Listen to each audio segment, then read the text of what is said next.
Hello friends, welcome to ಅರಮನೆ ಅಡಿಗೆ. ನಾವು ಇವತ್ತು ಸಿಂಪಲ್ ಆದ ಮಟನ್ ಸಾಂಬಾರನ್ನ ಹೇಗೆ ಮಾಡೋದು ಅಂತ ನೋಡೋಣ. ಅದಕ್ಕೂ ಮುಂಚೆ ನಮ್ಮ ಚಾನಲ್ಗೆ ಸಬ್ಸ್ಕ್ರೈಬ್ ಮಾಡಿಲ್ಲ ಅಂದರೆ ಸಬ್ಸ್ಕ್ರೈಬ್ ಮಾಡಿ, ಪಕ್ಕದಲ್ಲಿರೋ ಬೆಲ್ಲೈಕನ್ನ ಕ್ಲಿಕ್ ಮಾಡಿ, ಹಾಗೆ ಆಲ್ ಆಪ್ಷನ್ನ ಸೆಲೆಕ್ಟ್ ಮಾಡಿ. ಫಸ್ಟು ನಾವು ಮಟನ್ನ ಬೇಯಿಸ್ಕೊಳ್ಳೋಣ. ಅದಕ್ಕೆ ಒಂದು ಕುಕ್ಕರಲ್ಲಿ 2 ಸ್ಪೂನ್ ಅಷ್ಟು ಎಣ್ಣೆ ಹಾಕ್ಕೊಳ್ಳಿ. ಈರುಳ್ಳಿ ಹಾಕ್ಕೊಳ್ಳೋಣ. ಇಲ್ಲಿ ಮೀಡಿಯಮ್ ಸೈಜ್ದು 3 ಈರುಳ್ಳಿನ ಉದ್ದುದ್ದು ಕಟ್ ಮಾಡ್ಕೊಂಡು ಹಾಕ್ಕೊಂಡಿದ್ದೀನಿ. ಈ ಥರ ಚೆನ್ನಾಗಿ ಫ್ರೈ ಮಾಡ್ಕೊಳ್ಳಿ. ನಂತರ ಮಟನ್ ಹಾಕ್ಕೊಳ್ಳೋಣ. ಮಟನ್ನ ಅರಿಶಿನ ಉಪ್ಪು ಹಾಕ್ಕೊಂಡು ವಾಶ್ ಮಾಡ್ಕೊಳ್ಳಿ.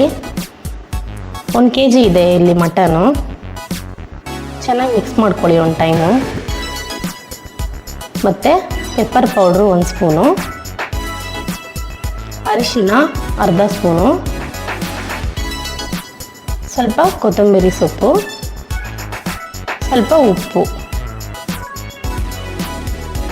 ಇಷ್ಟನ್ನು ಹಾಕ್ಕೊಂಡು ಮಿಕ್ಸ್ ಮಾಡ್ಕೊಳ್ಳಿ.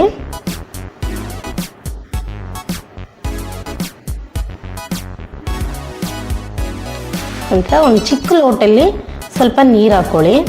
ನೀರು ಹಾಕ್ಕೊಂಡು ಮಟನ್ ಬೇಯಕ್ಕೆ ಮಾತ್ರ ಸಾಕು, ಯಾಕೆ ಮಟನಲ್ಲೂ ಬೇಯುವಾಗ ನೀರು ಬಿಡುತ್ತೆ. ಅದಕ್ಕೋಸ್ಕರ ಸ್ವಲ್ಪ ನೀರು ಹಾಕ್ಕೊಂಡು ಬೇಯಕ್ಕೆ ಇಟ್ಕೊಳ್ಳೋಣ. ಮತ್ತು ಒಂದು ಬಾಣಲಿಲಿ 2 ಸ್ಪೂನ್ ಅಷ್ಟು ಎಣ್ಣೆ ಹಾಕ್ಕೊಳ್ಳಿ. ಈ ಥರ ಸಣ್ಣ ಈರುಳ್ಳಿ ಇದ್ದರೆ ಬಿಡಿಸ್ಕೊಂಡು ಇಷ್ಟು ಈರುಳ್ಳಿ ತಗೊಳ್ಳಿ. ಸಣ್ಣ ಈರುಳ್ಳಿ ಇಲ್ಲ ಅಂದರೆ ಒಂದು ಮೀಡಿಯಮ್ ಸೈಜ್ದು 2 ಈರುಳ್ಳಿ ಹಾಕ್ಕೊಳ್ಳಿ. ಶುಂಠಿ ಬೆಳ್ಳುಳ್ಳಿ ಹಾಕ್ಕೊಳ್ಳಿ. 1 ಗೆಂಡೆ ಅಷ್ಟು ಬೆಳ್ಳುಳ್ಳಿ ಮತ್ತು 1 ಗೆಂಡೆ ಅಷ್ಟು ಶುಂಠಿ ಹಾಕ್ಕೊಳ್ಳಿ. ಮತ್ತು ಇದರಲ್ಲಿ ಚಕ್ಕೆ, ಲವಂಗ, ಸೋಂಪು, ಏಲಕ್ಕಿ 2 ಪೀಸ್ ಚಕ್ಕೆ ಇದೆ, 4 ಪೀಸ್ ಲವಂಗ ಇದೆ. ನೋಡ್ಕೊಂಡು ಹಾಕ್ಕೊಳ್ಳಿ ನಿಮಗೆ ಟೇಸ್ಟ್ ತಕ್ಕಷ್ಟು. ಬೇಡಿಗೆ ಮೆಣಸಿನ್ಕಾಯಿ ನಾನು 5 ಹಾಕ್ಕೊಂಡಿದ್ದೀನಿ. ಕಡಲೆ 1 ಸ್ಪೂನ್ ಅಷ್ಟು, ಗಸಗಸೆ 1 ಸ್ಪೂನ್ ಅಷ್ಟು ಹಾಕೊಂಡು ಮಿಕ್ಸ್ ಮಾಡ್ಕೊಳ್ಳಿ. ಮತ್ತು ತೆಂಗಿನಕಾಯಿ ಇದು 1 ಕಪ್ಪಷ್ಟು ಹಾಕ್ಕೊಳ್ಳಿ.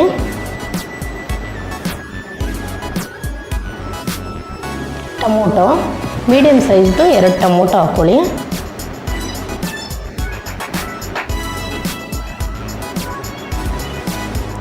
ಫ್ರೈ ಮಾಡ್ಕೊಳ್ಳಿ. ಈ ಥರ ಸ್ವಲ್ಪ ಫ್ರೈ ಆದ ನಂತರ mutton masala powder 2 spoon, chilli powder 1 spoon, ಧನಿಯಾ 1.5 ಸ್ಪೂನು,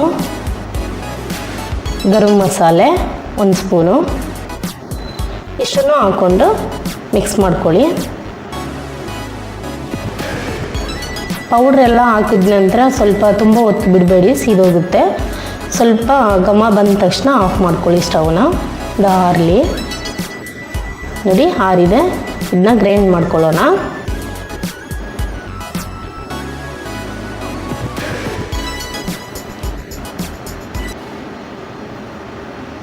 ಇದಕ್ಕೆ ಒಂದು 4-5 ಸ್ಟಿಕ್ಕಷ್ಟು ಕೊತ್ತಂಬರಿ ಸೊಪ್ಪು ಹಾಕ್ಕೊಳ್ಳಿ.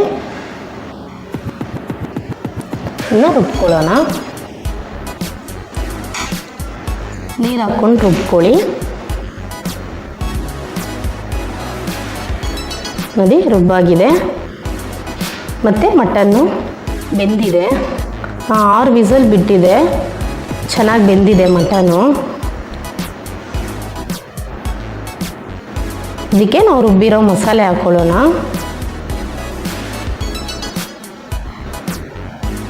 ನಿಮಗೆ ಎಷ್ಟು ಗಟ್ಟಿ ಬೇಕೋ ಅಷ್ಟು ನೀರು ಹಾಕ್ಕೊಳ್ಳಿ. ಮಿಕ್ಸ್ ಮಾಡ್ಕೊಳ್ಳಿ. ತುಂಬ ಚೆನ್ನಾಗಿರುತ್ತೆ. ಅನ್ನ, ಮುದ್ದೆ, ಚಪಾತಿ, ದೋಸೆ, ಇಡ್ಲಿ ಎಲ್ಲದಕ್ಕೂ ಚೆನ್ನಾಗಿರುತ್ತೆ. ಮುದ್ದೆಗಂತೂ ತುಂಬ ಕಾಂಬಿನೇಷನ್ ತುಂಬ ಚೆನ್ನಾಗಿರುತ್ತೆ. ರುಚಿಗೆ ತಕ್ಕಷ್ಟು ಉಪ್ಪು ಹಾಕ್ಕೊಳ್ಳಿ. ನೋಡಿ ಇದನ್ನು ನಾವು ಕುದಿಯೋಕೆ ಇಟ್ಕೊಳ್ಳೋಣ. ತುಂಬ ಹೊತ್ತು ಕುದಿಯೋದೇನು ಬೇಡ. ನಾವು ಮಸಾಲೆ ಎಲ್ಲ ಫ್ರೈ ಮಾಡಿರೋದ್ರಿಂದ ಮಟನು ಬೇಯಿಸ್ಕೊಂಡಿದ್ವಿ. ಅದರಿಂದ ಒಂದು 5 ನಿಮಿಷ ಕುದ್ರೆ ಸಾಕು. ಮಟನ್ ಸಾಂಬಾರು ರೆಡಿ ಆಗೋಗುತ್ತೆ. ನೋಡಿ ರೆಡಿಯಾಗಿದೆ. ಇದಕ್ಕೆ ಸ್ವಲ್ಪ ಕೊತ್ತಂಬರಿ ಸೊಪ್ಪು ಹಾಕ್ಕೊಳ್ಳೋಣ. ತುಂಬ ಚೆನ್ನಾಗಿರುತ್ತೆ. ಮನೇಲಿ ನೀವು ಬೇಕಿದ್ದರೆ ಒಂದು ಟೈಮ್ ಟ್ರೈ ಮಾಡಿ ನೋಡಿ. ಲೈಕ್ ಮಾಡಿ, ಶೇರ್ ಮಾಡಿ, ಕಮೆಂಟ್ ಮಾಡಿ. Thank you for watching.